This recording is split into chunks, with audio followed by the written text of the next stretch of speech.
old version 1 of email marketing. For those that don't know, with email marketing, you can actually track who got it, who opened it, who clicked on it, who filled out a survey, what they did. And that's great for marketers because we can measure this. And when we can measure it, what can we do? We can change it and we can do a lot about it. But the thing is that everybody's been doing this for the last 10 years now, and email marketing and customer expectation has gone further. You give me an email and it says something and I'm interested and I click on it and go to your homepage. The deal's lost. What we need to do is get a little bit more engaging with our email marketing, and this is what we would call email 2, like web 2. And then we do things like customer journey planning. What is a customer journey? We foresee our website. When people come on our website, they're going to be able to, they come to the home page and they navigate their way through it. Wrong. When people search on Google, they rarely land on the home page of your website. Google does not treat your website the same way you treat your website.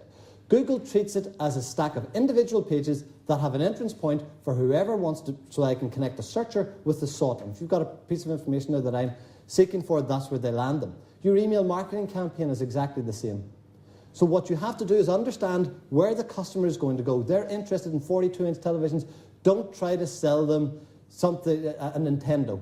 Keep them down that line of the 42-inch televisions. If they want to book a hotel room, if they want to donate to your charity, ensure that you've done customer journey planning. You've got your microsite, you've got your landing pages. It all hangs together. The journey for the customer makes sense. Rolling campaigns, you happen to get the consent. You guys all give me your email address today. What do you hear from me? Nothing for 3 weeks, but yet you're hot today. So why have I not engaged with a rolling campaign to ensure that you're inducted into my brand? 3 emails isn't abnormal. You buy something from Amazon, email to say it was, you've bought it, an email to say it was sent, and an email to thank you for it and follow up. So why do you not have 3 emails rolling into each other? Hot prospects, behavioral tracking, all of these are the new technologies. But what they're designed to do more than just increase sales is that we try to create, again, conversations with the email. We try to stimulate interest. And instead of looking at it as a sales funnel, we kind of look at it as a megaphone. And when you look at it upon it as a megaphone, what we're trying to do and our objective within the email campaign is to get others to spread the word on our behalf. Before we can do any of that, we need to have a plan. And one of the things that we heard earlier was that without a strategy, there is no point in doing it. Don't go in feet first. I've turned down business because the customers just want to do an email marketing campaign. Well, where does it link in? How does it drive traffic? What's the customer doing? And if you're not interested in doing it, I can guarantee you with absolute certainty it will fail. Here's typically what you have to do to get your strategy together, and it's quite simple. Planning, what are the objectives of the email? Is it to drive sales, drive brand awareness, increase list size? Is it to work in accommodation with other affiliates, whatever it happens to be? What is your list building strategy? Will you devote 40% of your budget to list building? Will you ensure that you're spending hundreds of pounds in this?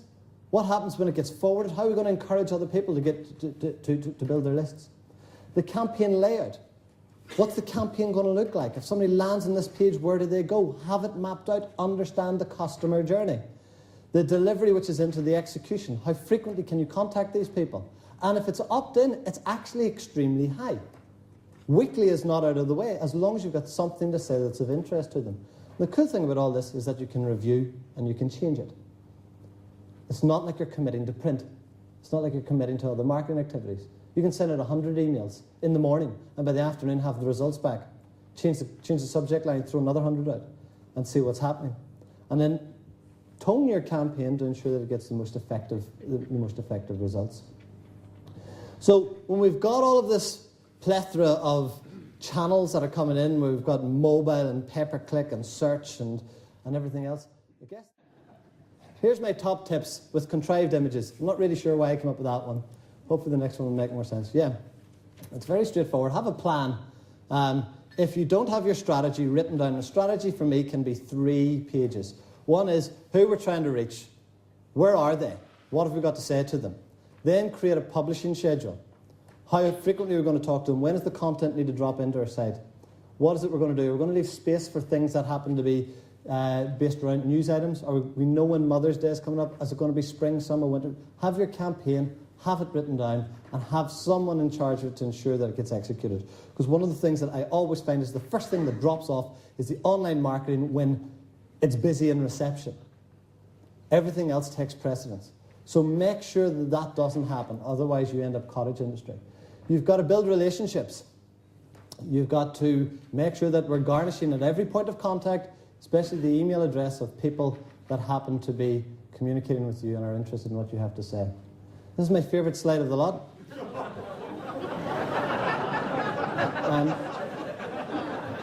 It is actually a photograph taken of ABC News, and the moral of my story is make sure there's a connection between the reader and the news.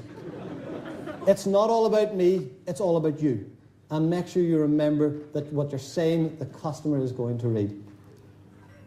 Have an integrated campaign. Offline marketing is not dead, it's just changing. Emphasis is shifting to online. Don't have a website and email marketing campaign that then people get supplementary marketing collateral from you, that it all just looks disjointed. And it's very easy to have the tech guys are looking after the website, the marketing guys are looking after the print. It all has to tie together. By the way, the answer is 16. This is a photograph I took in Dusseldorf Airport. I stood in front of it and thought, the hell does that mean? So I snapped it with my phone. What I'm saying here is that sometimes you think you can do all of this alone. Sometimes you think because you've got tools, because you've got a hammer, it makes you a carpenter.